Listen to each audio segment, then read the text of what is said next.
Pemirsa, kita lanjutkan diskusi kita siapa bermain di balik daging dan bawang.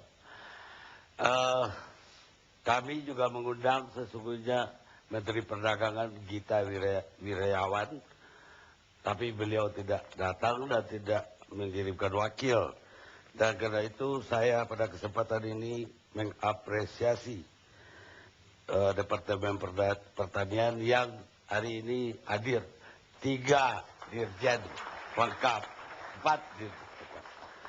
Jadi sangat komplit, full tim Departemen Pertanian malam ini. Dan kemudian saya mau ke Pak Thomas Sembiring.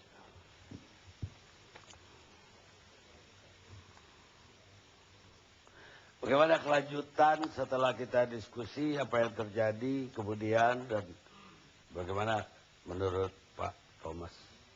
Kalau saya lihat memang ada sedikit diskriminasi ya. Kalau begitu daging sudah 9 bulan sampai sekarang nggak ada perubahan gitu ya. Kalau bawang 2 minggu udah yang ilegal pun dibebasin untuk menurunkan harga. Itu yang pertama. Kedua, perlu sampaikan bahwa koordinasi dengan stakeholder terutama asosiasi untuk daging itu tidak ada.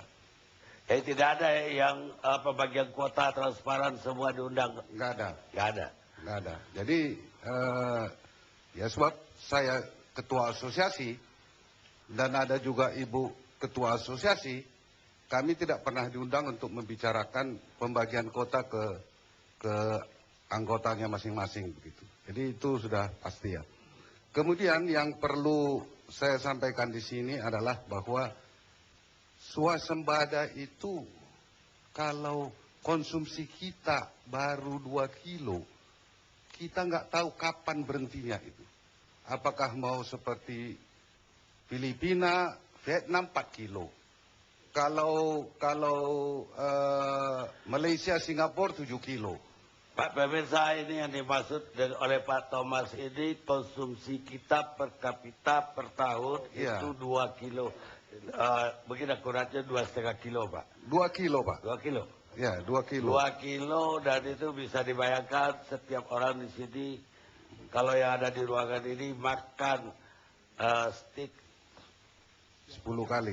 Dalam seminggu 10 kali 1 aja. kilo atau dalam setahun 52 kilo itu sudah menghilangkan, udah ada 20 orang warga kita yang tidak pernah mendapatkan daging.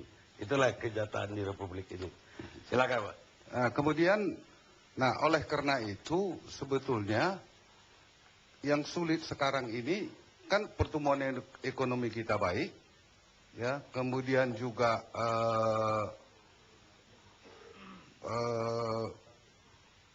pertumbuhan ekonomi baik, pertumbuhan penduduk juga naik, sehingga konsumsi itu dengan supply sampai sekarang belum terkejar. Sehingga kita harus tetap masih mengimpor. Kalau dia bilang gairah peternak tidak ada, saya mungkin kalau bisa kita bandingkan, populasi sapi di 2003 itu baru 10 juta 177. 2011 itu 14 juta, 8 BPS. Ya, 14 juta. Jadi ini kan menunjukkan bahwa bukan tidak ada gairah, ada gairah, ya. Jadi itu saya pikir nggak apa. Tapi hal lain lagi kalau kita lihat dalam konsumsi sendiri itu udah tiap tahun berubah. Dari 1,7 itu selama dari 2010 sampai 2013 itu berubah terus. Itu yang saya bilang tadi, mengantisipasi kenaikan konsumsi yang tidak jelas. Tapi konsumsi ini pun yang 2 kilo itu tadi belum dihitung berapa kebutuhan turis, berapa kebutuhan ekspatriat. Nah, ini kan sejauh mana mereka koordinasi dengan para wisata. Sekarang 2013 rencananya 8 juta. Dan harapan kita turis akan naik terus. mereka juga datang ke Indonesia harus butuh daging. Investasi kita dorong masuk ke Indonesia, yang datang itu ekspatriat juga membutuhkan daging. Nah, yang menarik lagi bahwa kita 2 kilo. Kalau orang asing datang ke sini, umpamanya Australia, dia udah 35 kilo, Pak. Sehingga kebutuhan daging yang harus kesedia buat mereka juga jauh melampaui. Bisa terjadi satu kali yang makan daging di Republik ini cuma ekspatriat atau orang asing dan segelintir orang kaya. Iya. Dan 90% rakyat Indonesia tidak pernah dapat daging. Nah, bisa begitu. Bisa begitu ya. Jadi kalau kita lihat, ada juga perhitungan. Saya coba lihat. Data BPS menunjukkan bahwa dari 2003 sampai 2011, itu kenaikan rata-rata per tahun itu hanya 653. Tetapi yang mengejutkan dari 2011 ke 2012, ada kenaikan populasi sapi sampai 1,2 juta. Dari mana datangnya ini angka yang 600 ini? Angka BPS tadi. Ya, bukan angka BPS-nya saya pegang sebagai pegangan gitu, 653. Tetapi untuk menutupi tadi kebutuhan kenaikan konsumsi itu, ada kenaikan populasi dari 14,8 juta berdasarkan sensus 12.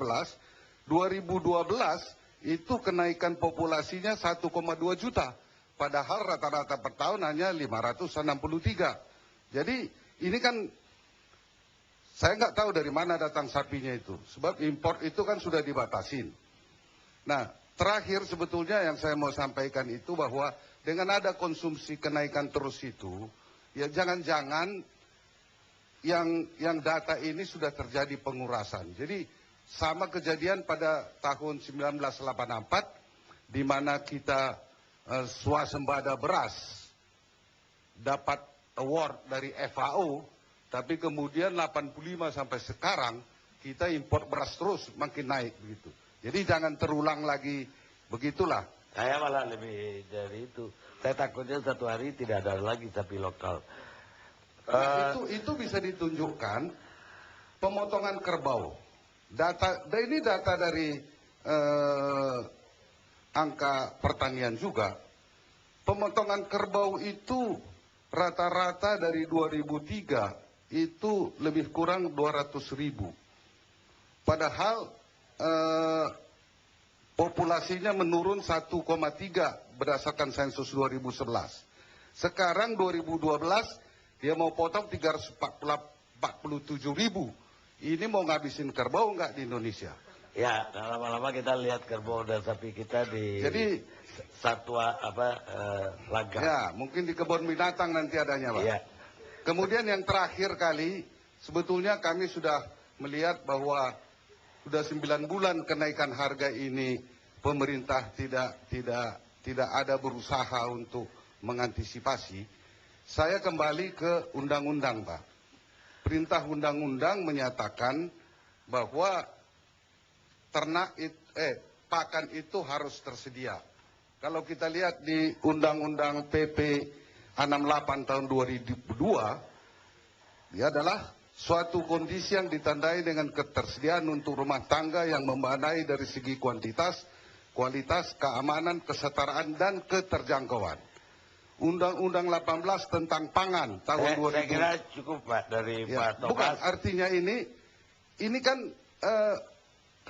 pertanyaan saya bahwa kalau masyarakat melanggar undang-undang cepat kali kena pidana gitu. Kalau pemerintah yang melanggar undang-undangnya, saya tanya, ini kan pakar hukum semua di sini. Gugatan apa yang sebaiknya bisa dilakukan kalau pemerintah melanggar undang-undang yang dia buat sendiri gitu, Pak? Mereka juga gelap bagi mereka, Pak. Jadi saya sekarang ke Wasekjen Distributor Daging, Robert Budha Artawan. Selamat malam, Pak. Gimana Anda menanggapi diskusi malam ini? Apa yang Anda masih kurang menurut Anda? Kalau saya sih, saya di posisi pedagang sebagai distributor. Jadi saya mewakili teman-teman, kita sebenarnya tidak mempermasalahkan dagingnya itu impor ataupun lokal. Yang kami permasalahkan adalah, kalau tadi dikatakan bahwa harga daging turun, saya tidak pernah beli turun. Selama ini saya beli makin naik, makin naik. Dan terus terang, bahkan ada barang-barang tertentu yang sudah semakin tidak ada kan. Contohnya kalau saya sendiri juga punya restoran selain distributor ya, banyak menu-menu yang kita terpaksa udah nggak ada. Gitu Misalnya? Kan. Misalnya kalau sekarang buntut kita ngomongnya, buntut lokal kan satu sapi cuma satu ya. Kalau memang banyak seperti dulu, sekarang susah sekali. Saya mau cari barang misalkan 1 ton gitu untuk kebutuhan pelanggan-pelanggan saya, dapatnya paling 50 kilo. Jadi banyak, bukan hanya itu, jadi banyak produk yang lain seperti jantung contohnya. Kalau kita lihat sate Padang ya, di pedagang-pedagang sate Padang, mereka kan menggunakan bahan bakunya lidah dan jantung. Tapi sekarang barang itu sangat langka sekali tidak ada. Jadi kalau kita mau cari pedagang sate Padang, menurut saya pasti sudah susah. Karena saya sih melihat sendiri dengan mata kepala sendiri bahwa teman-teman saya itu yang, ini dampaknya sebenarnya seperti snowball effect ya, kalau menurut saya mata rantainya. Jadi tidak sesederhana itu masalah di kita. Jadi kayak saya melihat bahwa harga naik itu tidak, saya tidak tahu sebenarnya siapa yang harus dibela gitu. Karena saya tahu kita mau membela kepentingan rakyat gitu ya, peternak dalam hal ini. Tapi sebenarnya menurut saya korbannya adalah rakyat lebih luas lagi. Karena semua yang lebih banyak lagi jumlah orang yang harus makan daging itu lebih mahal. Kalau kami melihatnya begini, tidak mudah kami sebagai pedagang atau distributor atau importer di sini, harga naiknya itu kadang-kadang bisa 100% loh. Jadi kita kan usaha pasti punya modal ya. Tiba-tiba hitungannya tidak terencana gitu, mendadak naik dalam waktu hitungan 1 bulan 2 bulan harus ada 2 kali lipat seperti itu. Yang memprihatinkan adalah di level yang rendah, karena pasti mereka yang saya kenal sehari-hari, saya hadapi pedagang di pasar sehari-hari yang ketemu dengan kami adalah mereka untungnya ya cuma cukup buat makan hari itu saja. Jadi kalau mereka untung 50.000, 100.000 buat makan, kadang-kadang kalau sudah ada yang sakit di keluarganya aja terpaksa dia ngutang atau nombok. Nah kalau tiba-tiba modalnya harus naik 2 kali lipat, mereka sudah nggak bisa lagi melakukan hal seperti itu. Bangkrut. Itu banyak sekali terjadi. Bahkan di level kita yang sama-sama distributor pun ada yang bangkrut. Udah benar-benar bangkrut. Karena apa? Karena menimbulkan piutang kan. Jadi nggak ada yang dibela pemerintah dengan kuota. Menurut saya sekarang yang jadi juaranya tidak ada. Ada dong, Indobudak. Tunggu dulu. Ada mahkota nggak? Kami dari secara pribadi, itu asosiasi kami mendapatkan. Untuk kepentingan industri saja. Jadi untuk produk industri saja. Artinya IT tadi yang bukan, kita harus tetap pada waktu praktek memasukkannya harus menggunakan importir yang memang punya IT dan seterusnya. Kalau kami IT, jadi yang punya IT ya kalau IT. Kalau di saya kan cuma diberi alokasi bahwa untuk anggota-anggota kami yang bersifat industri dialokasi beberapa ratus ton lah untuk kepentingan asosiasi kami, which is sebenarnya sangat tidak cukup. Contohnya untuk saya harus mewakili kepentingan salah satu industri yang dapatnya cuma 60 ton, sedangkan dia pakai 1 bulan 60 ton, sedangkan kita dapat 60 ton setahun. Jadi ya sebenarnya ini sangat tidak mungkin gitu sebenarnya. Jadi ada beli kuota yang lain. Kenapa, Maaf? Jadi ada beli kuota lain. Iya, nggak ada juga. Maksudnya memang in total kuota ini kalau kami lihat tidak mencukupi lah saat ini. Ya, tapi terpaksa beli kuota orang lain nggak? Enggak juga, ya sudah nggak ada, yang sudah nggak dagang aja gitu sifatnya. Begitu. Karena tidak, orang lain juga udah nggak punya. Sama-sama tidak ada yang punya kan sebenarnya. Jadi untuk siapa sebenarnya? Iya, pertanyaannya memang sama. Buat siapa ini? Bikin kuota. Untuk siapa kita tunda sejenak?